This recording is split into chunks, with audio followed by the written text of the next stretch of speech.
Welcome to The Homeless Conservative. I'm Blake Fisher. Thank you so much for joining me. Today I want to talk about civics. I think a lot of us need a good civics class. I don't really remember my civics class from high school. I'm sure it was like a government class taught by a football coach. We probably watched a lot of movies, you know, that kind of thing. It was my senior year. I'm sure I was not paying a lot of attention, but I think it shows sometimes with the way we act as adults in this country. I don't think we're doing very good at knowing what our responsibilities as citizens are. I think we know what our rights are, but we often forget that we have some responsibilities to be good citizens. And, you know, we've got to be able to talk to other people. We need to be able to persuade other people. We need to be able to argue about big ideas and big policies, you know, without resorting to screaming down alternate viewpoints. So I look around, I just don't see very many adults behaving that way. And I think it starts because we're not really starting that education in primary school, into college. Certainly it's not a thing in college campuses that there's viewpoint diversity. I think we've established that with all of the brouhaha going on at the Ivy League schools right now. And so I just think we've forgotten how to talk about this. So today I'm talking civics with Will Reusch. Will is a high school civics teacher in California, and he's one of my favorite accounts on Instagram. He just asks a lot of great questions. He seems to understand that most things are not simply black and white, that there's a lot of nuance in details and policies and politics that they're really important to talk about. And so we talk about that. We talk about how civics is being taught to kids in general and what his specific approach is. And spoiler alert, I think his approach is better than what we generally teach people in civics. He has a great analogy about how we teach civics and government like we teach sex ed, just like the nuts and bolts of it. Sorry. Maybe there's a better phrase, better way to say that. But anyway, you know, so we talk a lot about that. And Will is also currently developing a homeschool curriculum that should be ready for fall for the 24-25 school year. So if you're interested in following him and checking that out, I really do strongly suggest you do. He's on Instagram at Will Reusch, which is Reusch. We'll put the link in the show notes. Or you can check out williamreusch.com to sign up for his stuff. So without further ado, here's my chat with Will. Hi, Will. Thanks for being here. How are you, Blake? Thanks for having me, man. This is an important thing to talk about, so let's go. Yeah, and so I mentioned in the intro what you do and stuff, but tell us a little bit more about, you know, sort of your journey getting here. I know you're starting to launch a homeschool curriculum and things, but tell us a little bit about your journey to get here. Yeah, it's been a long one. I've been in the classroom. I'm a classroom teacher. I'm a high school social studies teacher. So I've been doing that. This is 17 years. I've been in the classroom, different schools, you know, across public schools, private schools, big schools, small schools, in the hood, in the rich areas, like kind of everything. In Los Angeles, I'm from Pennsylvania, but I moved out to Los Angeles in 2006 and started working. And it's just kind of as the culture wars ramped up, and as you know, Trump really was a big part of it. And then the stuff happened kind of before Trump, the lead to Trump, and then everything, you know, circling around that, you know, that orange, you know, beacon. Yeah, that's a great way to put it.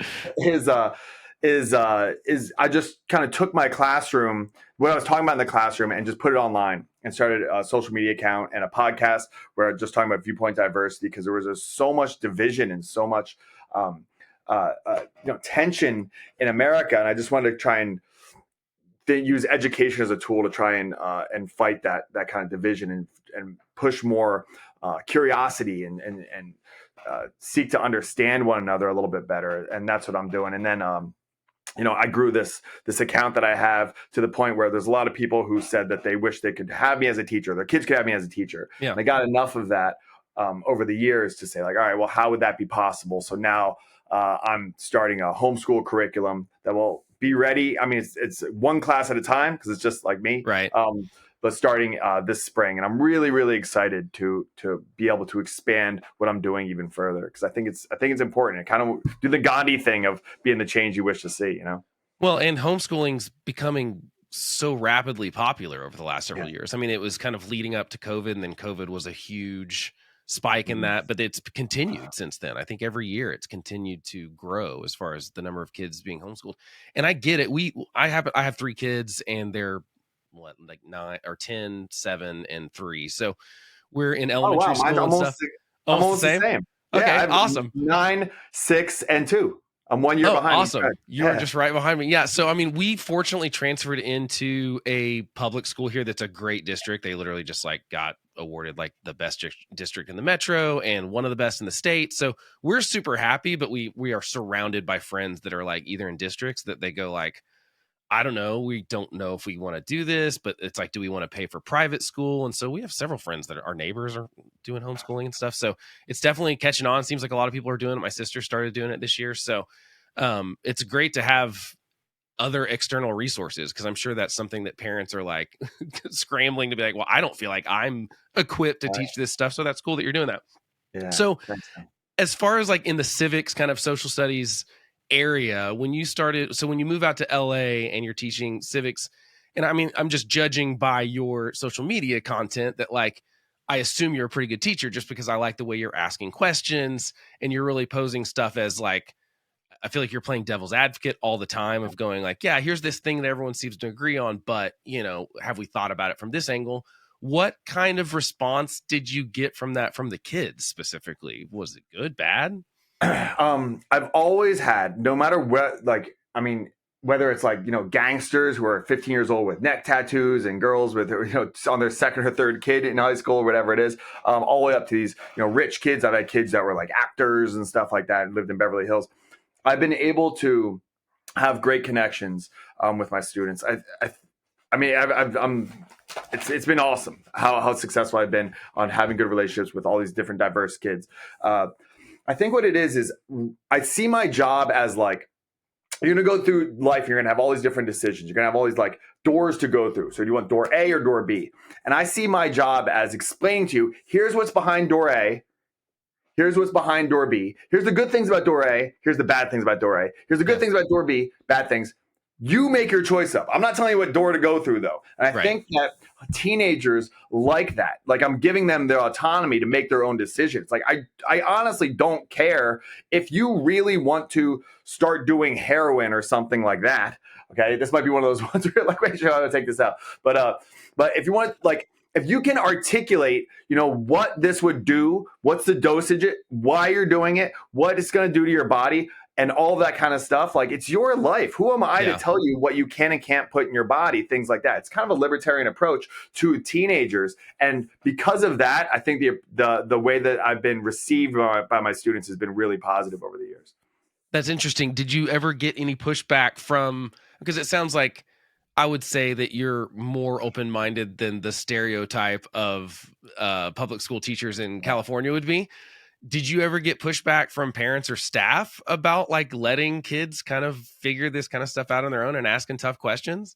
Yeah, a little bit, but actually not a whole lot. I mean, I use like a really hyperbolic example with heroin, but like, I taught a sociology class through The Simpsons because it was a really low income area. The kids just like didn't want to learn stuff. So we studied sociology books and then watched Simpsons episodes and applied what we learned to The Simpsons. And I had a parent who was like, oh my gosh, this isn't schoolwork. It's like, I have these kids reading sociology textbooks and picking it out in a fictional society. Like, this is good. So like, some of my methods are a little like out there, but so they're a little bit here and there, but not a whole lot of pushback from the parents. When it comes to staff, my administration has always been really supportive of me because they seem to get what I'm doing and they see the reception that I get. But fellow teachers is where I've gotten more because a lot of teachers are ideologues. They're kind of stuck in one way, and it's California, so they're going to be very much on the left. And they're going to see things as very clear cut when I am kind of by definition like, it's more complicated than that. So because everything is, I mean, everything's nuanced, everything. And I feel like we've completely lost. I mean, my biggest thing in starting this thing was like, there's no nuance in political media at all. It just seems like you have to work really hard to find people that are writing in the way that you're talking about teaching, in the sense that like, here's the facts, here's the good, here's the bad, here's the unintended consequences potentially of this.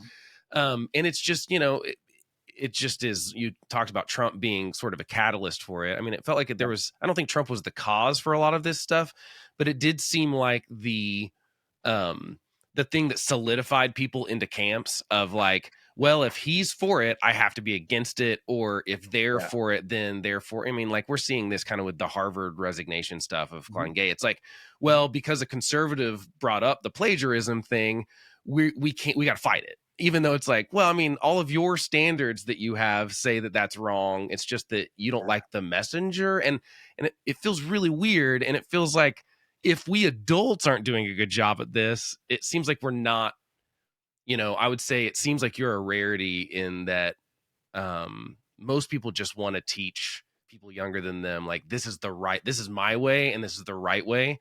And to get them, I don't want to call it indoctrination because that sounds more facetious than I think it really is. I don't think people have ill intentions when they do that necessarily. I think they think they're doing the right thing by trying to guide them along. But I'm much more on your side as far as saying, like, you got to present the facts to kids, especially when we're heading into an economy that's going to be about learning for a lifetime. It's like, I think pretty much everyone agrees that you're not going to get a job and keep it for 40 years most of the time. I mean, industries are going to change really quickly. You're going to have to do a lot of learning as you go on, and you're teaching kids how to learn. So I like that. That's cool. Thanks, man. Yeah. I think it's a heuristic. I think people just like, they have a lot going on, and whether it's like nonsense, like they just have to watch, The Masked Singer at night or whatever it is, like they just want a simple solution. They want a simple explanation for the world. They want a very easy to follow map about what is right and what is wrong. Like, and I think that a lot of these ideologies, like political ideologies, are just so simple. And if you just align with like whatever Trump says is bad or good, whatever Trump says is good or bad, then it's just like, it just makes it so much, it's just so much easier. It's like, okay, well, he said that this, so it must be that. It just helps you get like a sense in the world of like, I got this thing figured out.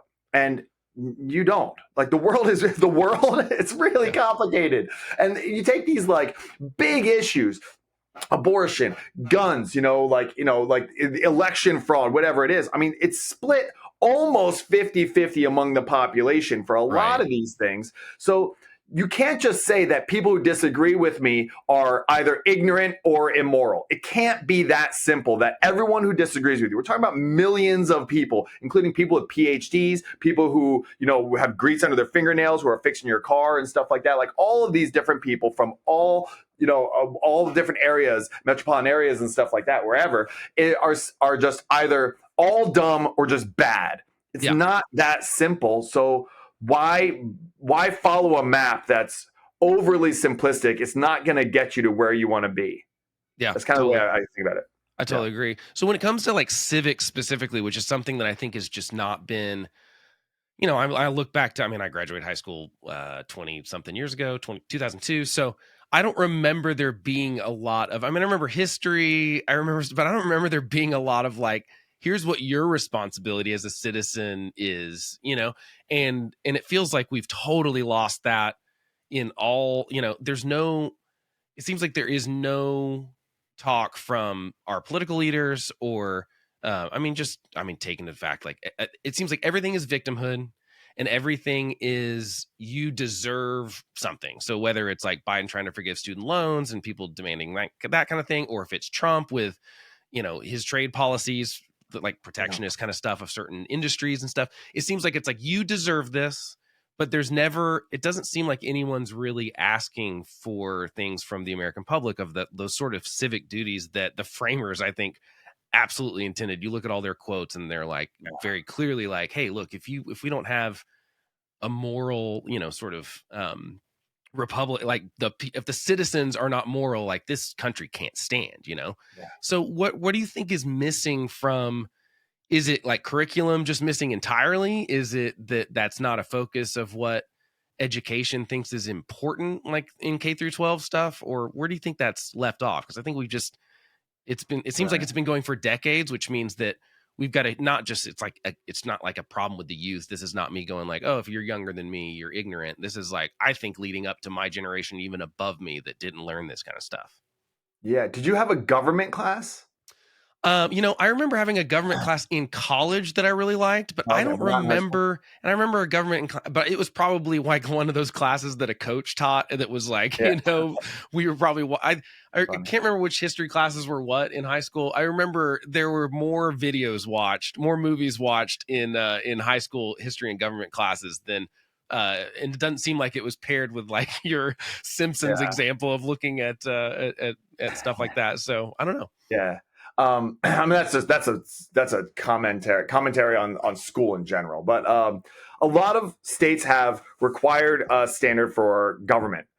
So the way it typically works, it was like this in Pennsylvania, it's like this in California, is senior year is 1 semester of government, 1 semester of economics. So like how much economics can you really learn in a semester? Right. How much can you learn in government? I mean, so the way government's taught is kind of the way like sex ed is taught. It's like plumbing. It's like this goes in here. Yeah. You know, as opposed to like about intimacy and relationships and stuff like that. So with government, it's like, here's how many senators there are. Here's what these positions do. Here's what the cabinet is. Here's what these cabinet positions are. And it's like, it's just telling you like what things are. And that, first of all, is boring for a lot of kids. It also doesn't connect with like, why should I care? Like, why should I give a crap about like who, you know, how many senators there are? Like, how does this connect to my life as a 16, 17, 18-year-old kid? So when I had the opportunity to write my own class, I've written my own classes a couple of times at a couple of different schools, which is I love. And I think that when you talked about like victimhood and stuff, I think that what that is we had a real focus in the education system on rights. Mm-hmm. So rights and responsibilities go hand in hand. If we're going to have freedom in this country, then we're going to have responsibilities though. So you have these rights, which is like your freedoms to like, you know, do these different things. You can do this stuff. You can do this stuff. And because people did not have, you know, their rights for a long time, go back to like civil rights movement and stuff like that, that we focus on those. So we focus on those, like, you have freedoms, you have liberties in this country that you should know about so that you can go out and pursue your happiness and things like that. And the focus was so much on rights for so long that we ignore the responsibilities side of it. And those have to go hand in hand. So my class is equally divided between rights and responsibilities and how we're going to build a better country to fix the problems that we have now. So it's all like focused on like you guys, because it's a senior level class. It's like you guys are going out into the world and you're going to have all these problems that are going to be handed over, put in your lap. What are you going to do about it? So here's the nuance of this. How do we, you know, avoid unintended consequences? As you mentioned, I have a whole unit on unintended consequences. Yeah. Okay. Because just because you mean well doesn't mean that you're going to do well. Yeah, because I think most people do mean well. I mean, that's what, I mean, I think it's really, you mentioned like the 50-50 split, and it seems like everyone's always vilifying the other side and thinking that there's a, like I said, like some sort of villain, like it's like they have evil motivations. I'm like, I don't think that's the case most of the time. I think that 98% of the time people have really good intentions, but they might have really bad outcomes because it doesn't really matter what their intentions are.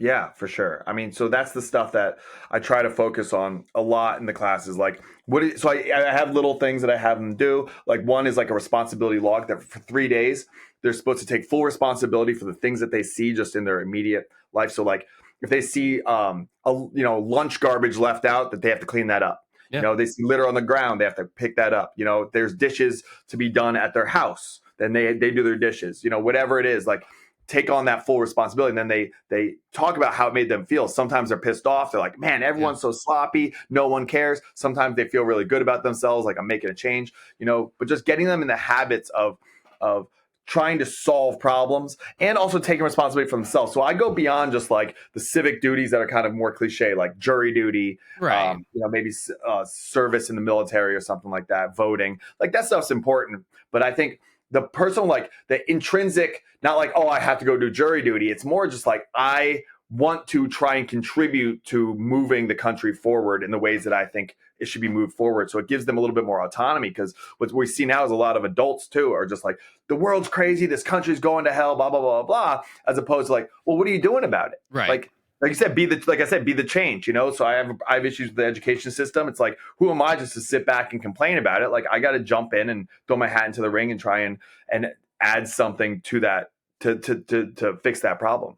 Yeah, and I think that we need more people like that, because you mentioned the rights and responsibility things, and like as we both mentioned, we have small kids and stuff, and like this is a conversation I have with my older kids all the time, like my 10-year-old especially. It's like, hey, you're gonna get to do more things, you're gonna get more privileges, is normally how I'm, because it's not a right, obviously. I'm like we're a little bit more of a dictatorship, obviously, in a house than a democracy, but it's like, you're going to get more privileges, but with that becomes, there's more responsibility that comes with that, like as you get older. And so, and that keeps happening through life. It's like, if you're, when you have a job, it's like it's a balance of like, we're going to pay you, but we expect these. I mean, there's always this give and take.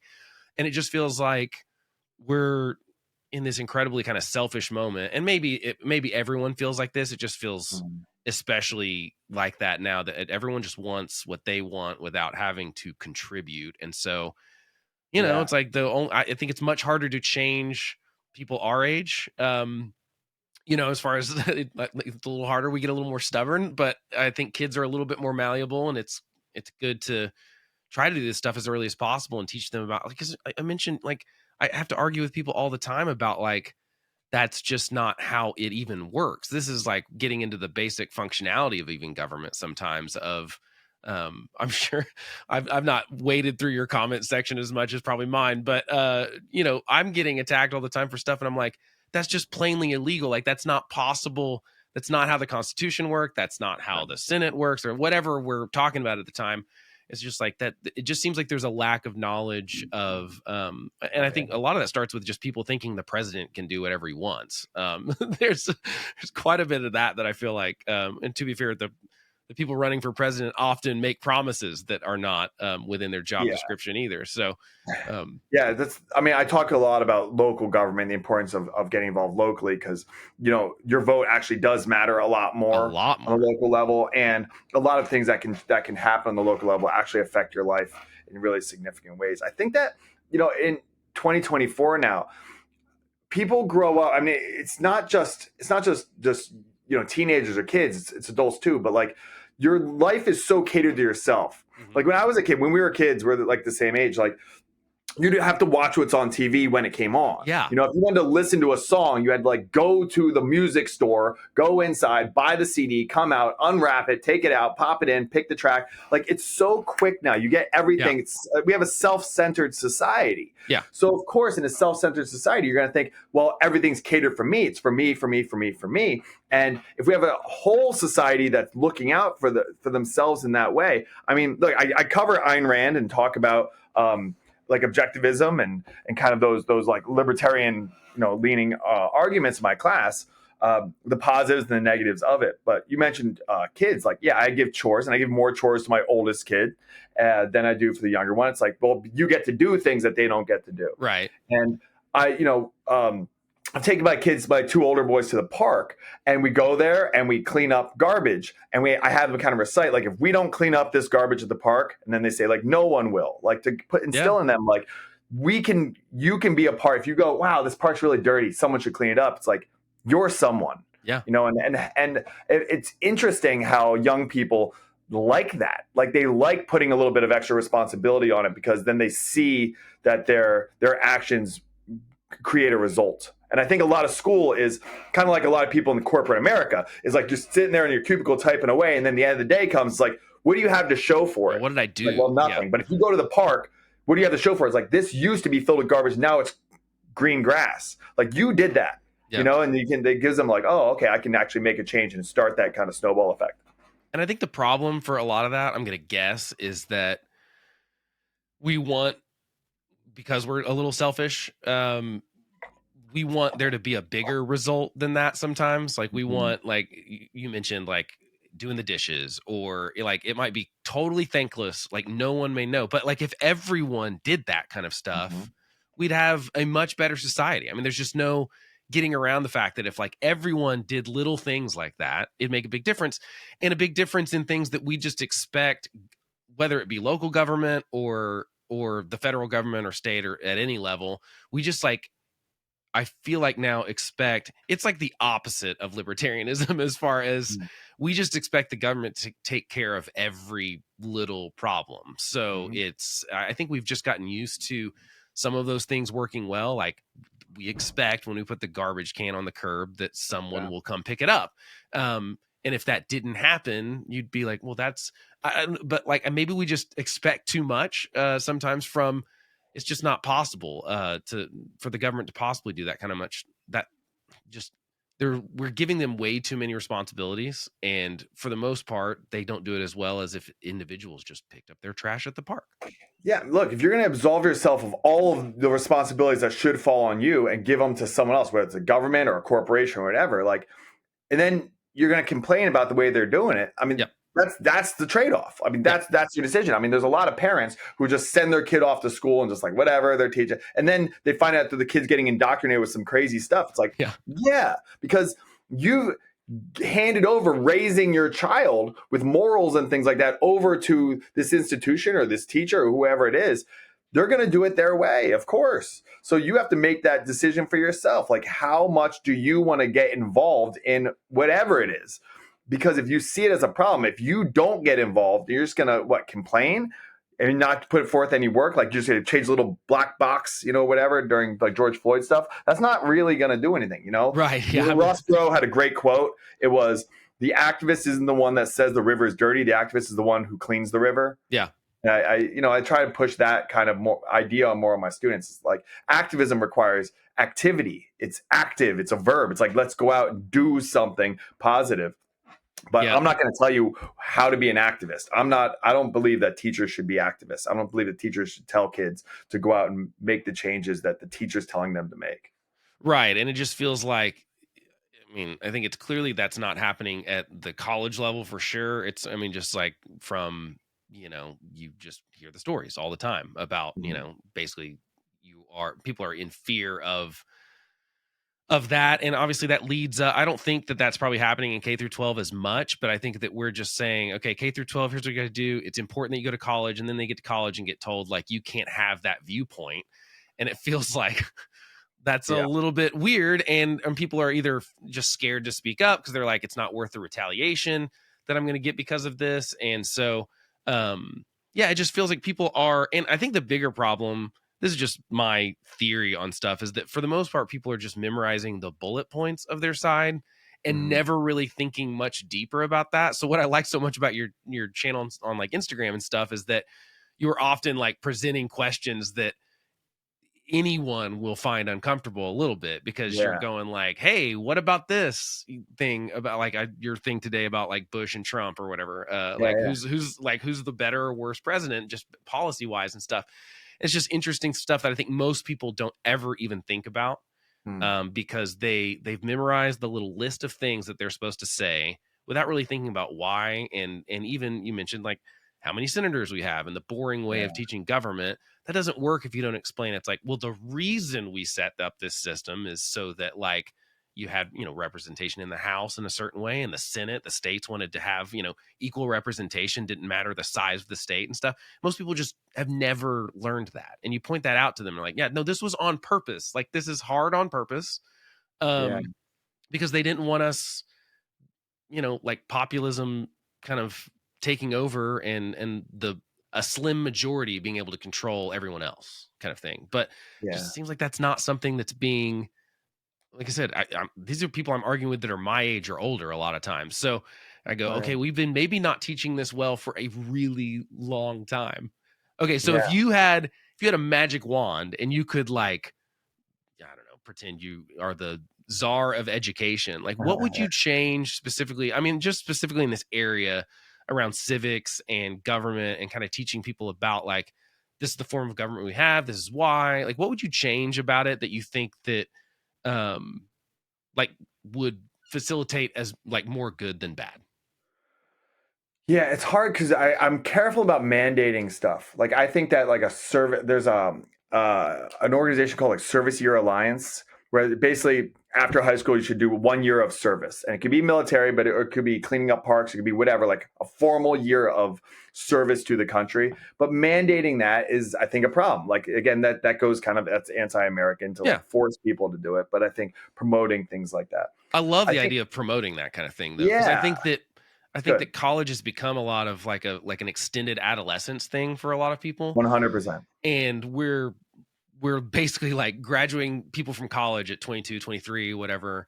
And really they're still children. And we've not given them the tools, and it's not their fault. Like we've coddled them in a way Mhm. that we're not preparing them for the real world. And then you see what's happening in these like institutions, like where the leadership that's been there for forever. I mean, you're seeing this happen at like New York Times and all these like giant like places where they're basically scared to death of the 20-year-olds kind of uprising, Yeah. and it's just a weird situation. But yeah, it does seem like when we're not asking anything of them other than like do this, do this, do this, and never like, hey, like how are you serving your community?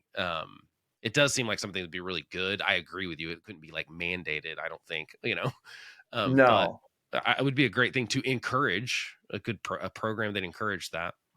Yeah, and I think that the just application, like so much of school is just it's hypothetical. It's like they learn physics on a whiteboard with like different equations as opposed to like when I was in the mountains last year, my car got stuck on a hill in the snow, and I used like my understanding of physics to be able to build friction and then build momentum and get out. Like I think that what happens is school is somehow separated from like life success. Yeah. There's so many people that are successful entrepreneurs or something like that were terrible in school. It's like, but you're good at life. So Yeah. if school is supposed to be getting you prepared for life, that is where there's a big disconnect. I think application is a big part of it, but so much of school is just an obedience model. It's just do what you're told. Think about what a good student is. They show up when the bell rings, they leave they stand when the teacher tells them to stand, they sit when the teacher tells them to sit.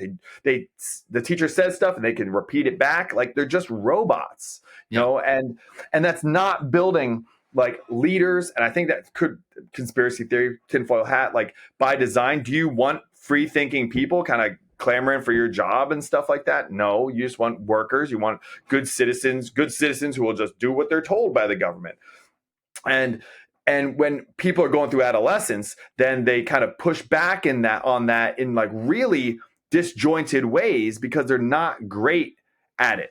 So I think that a lot of what you're seeing on the college campuses with, especially like woke people and stuff like that, is they're just been in these echo chambers where they don't engage with other ideas. They don't really know how to be rebellious. Like it's a weird thing as a teacher, Blake, because I'm in school and I want my kids to come in on time and sit down and obey me. But then I'm telling them about Martin Luther King and Rosa Parks and Sitting Bull and all these people that are like, no, I'm not following the rules, and we honor them with like posters on the wall. It's freaking confusing to the students. So what I have to tell them is like, look, here's the way you rebel. Here's the way that you push back. Here's the way that you break the rules. And here are the consequences. Martin Luther King was killed for that, remember. Rosa Parks was arrested for that. So are you willing to get arrested? Are you willing to get killed? Are you willing to get beat up for these causes? Like, how much do you really care about these causes and stuff like that? I try and help them with how to be rebellious, actually. The whole country started with a rebellion. I mean, like 100%. It's certainly in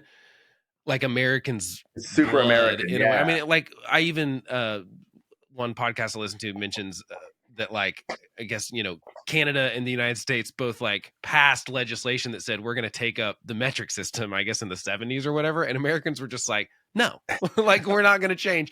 Canadians just went along with it. It's just like a difference in demeanor that's been passed down of like there is some part of us that kind of goes like, I mean, why do we do it that way? So I mean there is that inherent thing, but it does seem like it needs to be developed. Like you're right. It's not, it can't just be shouting down the people that you disagree with. That's my least favorite thing that now is the trend is like if you say something I don't like, instead of coming back with a rebuttal, I'm just going to scream at you until you stop, or I'm going to force you off campus, or whatever the situation is. It just seems like that's obviously proliferated online too. It's just like it becomes like a name calling kind of situation because people are more comfortable doing that not in person than they are in person. Obviously, it amplifies like the traffic situation of like you feel comfortable yelling at someone within the confines of your own car, but if you get out, it's like a totally different situation. And online just really makes it people are comfortable to say all sorts of things. But I'm curious. Go ahead. Oh, sorry, just along those lines, real quick. I had someone at the come up to me at the gym, and he's like, "Oh, hey," and I was like, "Hi," and he's like, "I'm sorry about the way I was going after you, in the comment section. Like, it's just a topic that I was really passionate about." Stuff. I was like, Oh yeah, no, it's cool. Like I didn't, Yeah. I didn't want to be like, I don't read the comment section, bro. Yeah. I can't read all that. But like, apparently he was like really vicious, and then he saw me in person and was like really embarrassed, and he came up kind of like, oh, I'm really sorry, That's yeah, hilarious. I'm a person because I was there with like my friends or I was there with my kids, I think maybe, and like being like good father or something, and he was just like, oh, this is like a human being. It's like, Right. yeah, And I think that's what a lot of people don't understand about what the way they're treating people and the way there is and treating just even the person yeah, they disagree with. And at the same time, it's interesting because I watched a thing. I don't know why I saw this. I was like, came up on my YouTube recommendations and it was like flat earthers versus, scientists that nice. clearly know that. And I was just like, okay, I'm gonna watch this thing because I'm just so curious. I'm like, are they like? I'm always like, are flat earthers trolling us? Is this a thing? But I mean, No, I like, think no, there's some these people that intelligent really people. believed it. Yeah. And Yeah, but none of their arguments, this is no, supposed to be this thing where they like kind of argue back and forth. None of them were real arguments. They weren't ever real uh, things. So I was wondering how much is that is part of, or is that more of like a debate club situation? Or is that something we need to teach kids more about? Like, here's how you like need to stake a position and right. here's how you persuasively argue your point. Is that Yeah, something that that's we teach or? I've been trying to get like the best. I want to steel man that position of like because I talked to someone who's really smart and he didn't say he's a flat earther, but basically he's like doesn't think that the space program and the narrative is accurate. He's a really smart guy, and I was like, so I was listening. I was like, huh, interesting. I want to find like the best flat Earth like arguments that I can find. So I'm the Yeah, I'm debate all for coach. being a skeptic. I'm all for being skeptical of Yeah, like anything let's you're go. told and Yeah, testing it. Like I'm for that side of things. I'm just curious. Like I've never heard a great argument, but yeah. yeah, I haven't heard much. Like as far as like flat Earth, yeah, no. Like they're so easily debunked with a whole bunch of and you just have yeah, to follow the evidence and stuff. But to just blindly say no, that's not possible. Like who knows what's possible, man? There's like things change all the time. That's like the beauty of science. But yeah. I'm the debate coach of my school, Okay. but I don't like debate. Because the problem with debate is if you and I are debating each other and you make a really good point that kind of like gets me to think, I'm gonna force myself to go, don't think about that. Right. Well, that's not good because the goal should be you and I together, even if we disagree, trying to get to the best ideas, the best Right. solutions, the best results, whatever it could be. So I like conversation, I like dialogue, but I think that the way that if you go the ways that I kind of teach it, I think would help you in a debate as well because it's a lot of the stuff of like steel manning positions, like hypothetical, like what could change your mind, Yeah. questions like that. Why do you think I think what I think is a great Yes. question, and then if you can argue, let's say you're pro-choice and you can argue the pro-life arguments better than the people you're debating, then Yes. you can go, all right, boom, boom, boom, boom, boom, all these like really great pro-life arguments, and then you go to your pro-choice argument and say like, despite all that, here's why I'm on this side. It's almost like the end of 8 Mile, where Eminem just like makes fun of himself and his whole crew, and then he's like, all right, go for it, and they don't have anything. Right. And so I think that even the process of having good dialogue or trying to have a real conversation can get you to win debate if your goal is debate as well. Yeah, and I said debate, but I do mean just Yeah, conversations about a topic that two people disagree on. for sure. I think that most people also think compromise is a dirty word now too. I mean, that's the other thing is that you But can't even find that's so American. Yeah, Yeah, that's a necessity for America to function would be, I mean, from the jump, from Thomas Jefferson and Alexander yeah. Hamilton, like having these debates. Yeah, and it's something that I mean, especially on the right. I mean, that just because I'm going to police as a conservative, I'm going to police the right more than I'm going to police the left. Not that Good. Thank you not for going doing to call out the stuff that. that's bad on the Yeah. left too, but like Yeah. I feel like I mean, it's just a good thing to have internal debates within any kind of organization. I mean, I wouldn't say Yeah. I mean, you're talking about a political party and there's only two really in the country. So it's a big organization, but it just feels like there's not any we you're seeing this happen in the House and you're seeing this happen in Congress now where it's basically like you're getting primaried or vilified or getting kicked out as Speaker of the House or whatever it is, if Mm. you work with the other side at all. And so it just Yeah. seems like it's like, okay, the adults that we've elected are acting that way. Seems like that's also what is happening in corporate America too. My previous job, it didn't happen to me, but we'd had some people that were like, oh, I don't want to work on that site because they just disagreed with what they sold or something. This was not like some crazy thing. It was like, I can't even remember what it was, but I was just like, that's not really your job to say that as a developer. It doesn't matter. I didn't hire you to be a political activist. You're a developer. So, like, it doesn't matter if you don't like the store or the owners or whatever. It's like, this is your job. Like, but it just feels like it's trickled down into everything. For sure. I've seen statistics about how, like, they ask people for, like, dating. Would you date someone who's a different race than you back in, like, 1980s or something like that, even, like, 90s? And it was, I don't know the exact percentages, but it was like, a lot of people would say, no, I wouldn't date. And now in 2024, a lot of people are open to dating another race, but the biggest one that they're not open to dating is another political party. Yeah, and I've seen that too, especially with young, like under 30. Yeah. Like conservative men will not date liberal women, and liberal women will not date conservative men, and because they tend to organize into those, I mean, not like exactly straight lines, but there are, younger men are more conservative generally, and younger women are more liberal. It's how it's gone for a while.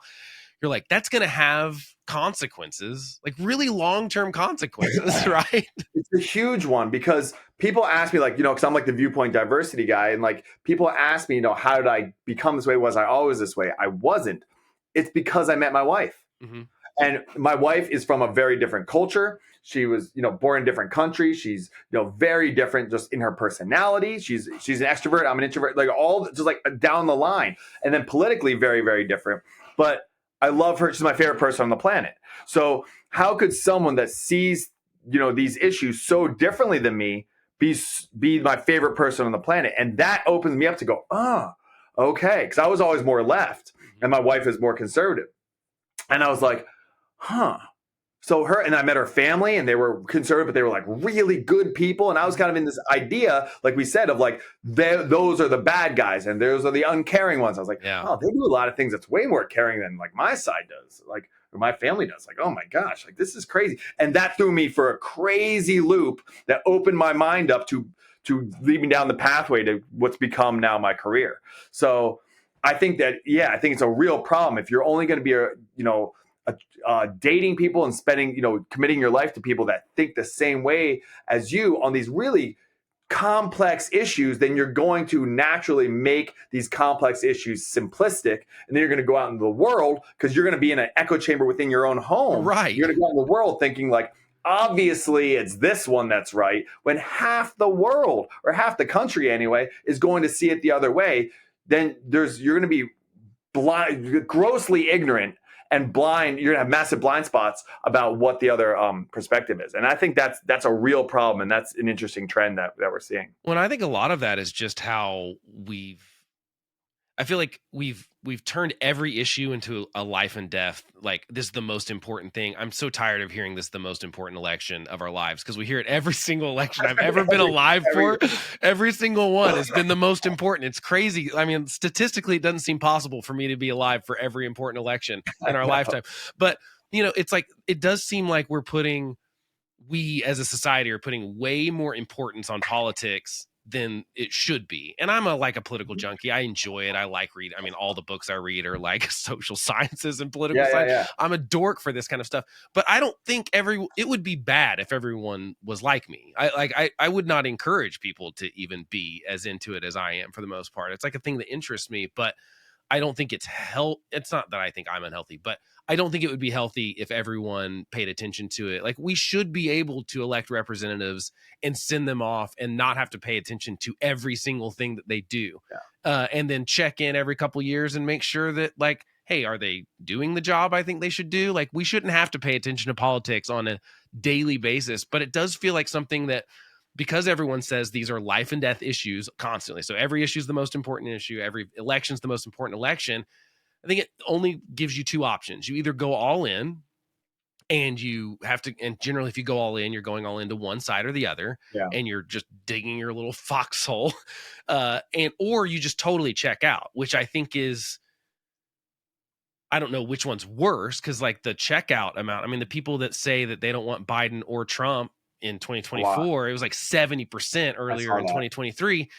Well, you're like, okay, that's a bunch of people that I assume are just checking out because they think it's so toxic and they don't want to get in the middle of it. And well, that's bad too, because now we've got a tiny percentage of the population that is, I think, also ignorant because they're just digging their little foxhole, deciding who those two people are and stuff. So it's like, that's the thing I want to try to figure out how to fix. It's like, how do you get people engaged, but in a way that is healthy and in a way that goes like, hey, there's room for compromise and there's room for you to have a different opinion from me and we be friends. I was a musician in my 20s, so all of my friends are liberal. I mean, like, not all, but I mean, like, so, I mean, because I'm just like, that was what we did all the time, was argue about stuff, like in a friendly way. We're still friends, like always. Like, I mean, and some people think that's weird. They're like, well, I'm in Oklahoma, so I mean, it's a very red state. Okay. So, but I mean, some people think that's weird to have friends that, like, even friends, not just a dating situation, but like to be really close to someone that's like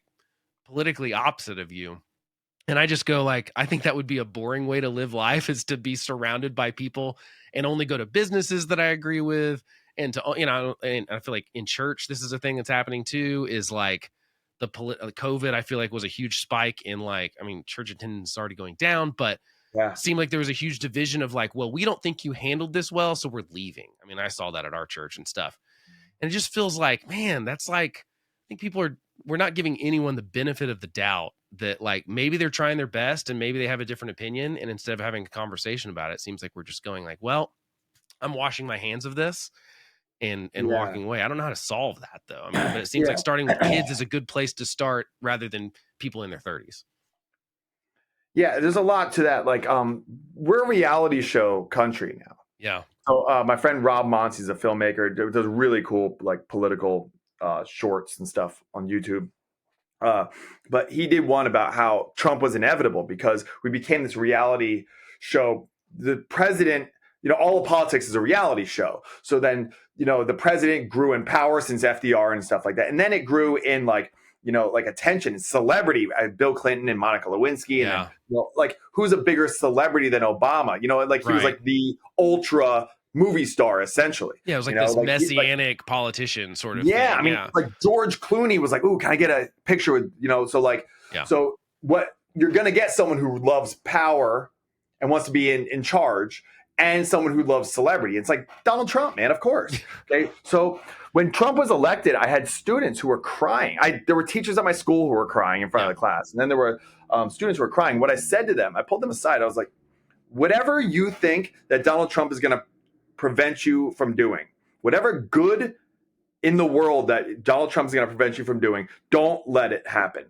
And that's the message, is like, I don't like this politician. The politicians that I don't like personally, or the movements or the the policies, are the ones that prevent me from doing good in the world. Yeah. You're stopping me from doing good in the world. That I don't like. It could be increased taxes or something like that. It's like, I tithe, I give to these charities. I have friends that run, homeless shelters and stuff like that. I want to devote some of the money to there. I want to hire more people. This homeschool thing's going to, require editors and stuff. I want to hire people. Yep. And your taxes that you're sending over to Ukraine or whatever is preventing me from doing good. That's why I don't like it. And that could go for a whole bunch of different policies, not just monetary ones.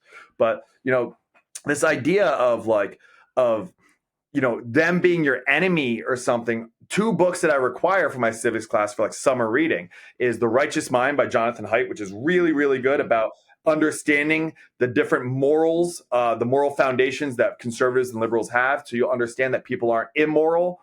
They're just differently moral. It's like taste buds.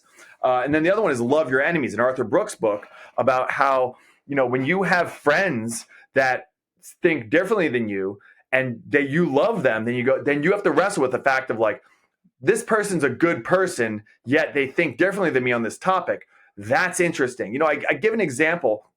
I pick out like the nicest old teacher or vice principal at the school, or whoever it is. It's like, Mr. Jenkins. Okay. Mr. Jenkins is like super nice. They're like, oh my gosh, he's the nicest person ever. She's the nicest person ever. It's like, what if you saw Mr. Jenkins in a MAGA hat?